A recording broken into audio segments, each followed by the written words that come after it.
All right, today we're going to go over the oil change on a 2025 Chevy Silverado 2500 HD with the 6.6 gas in it. There she is. So, first thing you'll need is oil. Make sure you get Dexos 1 Gen 3. That's what they take now. That's what they require, especially in case you get into any trouble and you do the warranty. You better have the right stuff. This time, this is the first oil change for this truck that I'm going to do, so I'm just going to use Castrol GTX full synthetic 5W30. It asks for 8 quarts. You can do better, you can do worse. They're basically all the same, especially when you change them every few thousand miles like I plan on doing. I consider this kind of maybe not the best, but good enough, and I got a smoking hot deal on all these, so especially with this first oil change, there's only like 700 miles on this truck right now, but break-in oil change is the most important, and that's what I'm going to do. So break-in oil change, doing it early, obviously is best for the engine. Not only that, it reduces any chance that this thing will burn oil, which is a known thing with these engines. And I'm thinking and hoping, from what I understand, that the earlier the oil change, the less of a chance for oil consumption. So, all right, you got your oil. Then we got to get underneath here. Thankfully, with these big old trucks,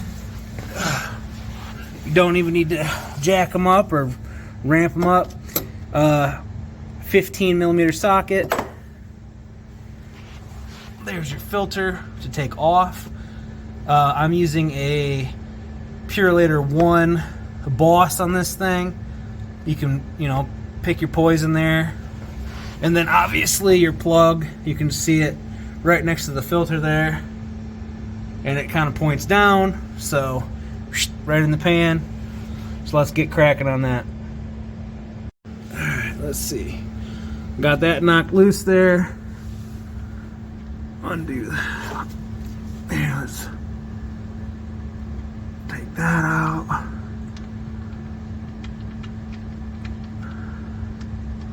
I already opened up the fill cap, and not yet on this.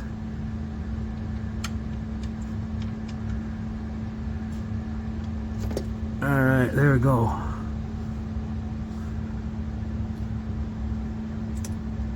Man, that is wild.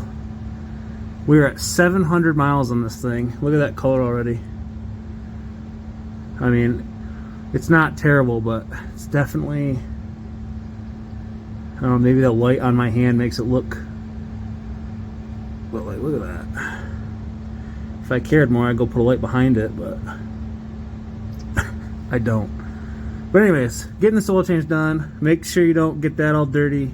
Make sure that rubber gasket stays on there in perfect condition. We'll clean that in a little bit. Gonna let this run. I'm gonna get out of here and go get that filter wrench. Alright, that's slowing down a little bit. Just adjust your pan as needed. This is the filter I'm gonna be using. I've used Purelator 1s in a lot of vehicles before. I always like them. They're not that much more expensive, if at all, and that's the number on this one. This is supposed to be one of their better ones, and obviously, you drop some change on a truck like this, and what the hell, huh? So anyways, I'll start loosening that filter off now. Okay, that first oil filter here was on there friggin' tight, and these player oil filter wrenches, they don't really fit behind here when you're turning, so you can only work, they get stuck, so you can only work a tiny bit at a time. So obviously the next time, remember to come under the truck with a strap filter wrench, and you'll be a lot better off. So I'm gonna finish getting this off now and hopefully get all that oil in the pan. Okay, we got the oil mostly drained out. We got the new filter on. I pre-filled that filter with these vertical filters. It's so easy to do. It's worth it.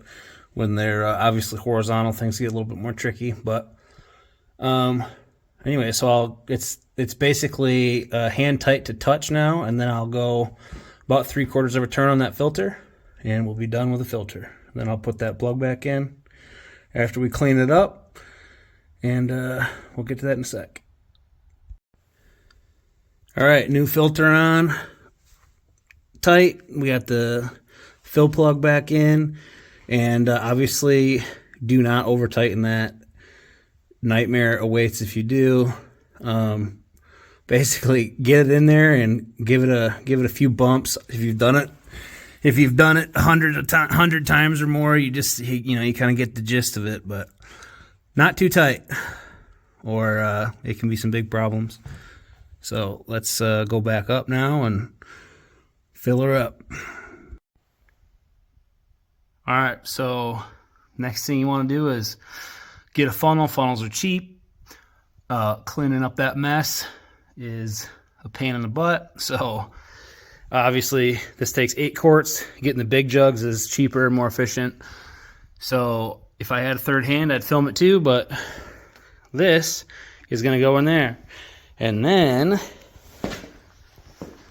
what I do is use one of these that I bought, and then you can fill up 4 quarts exactly, measure it up.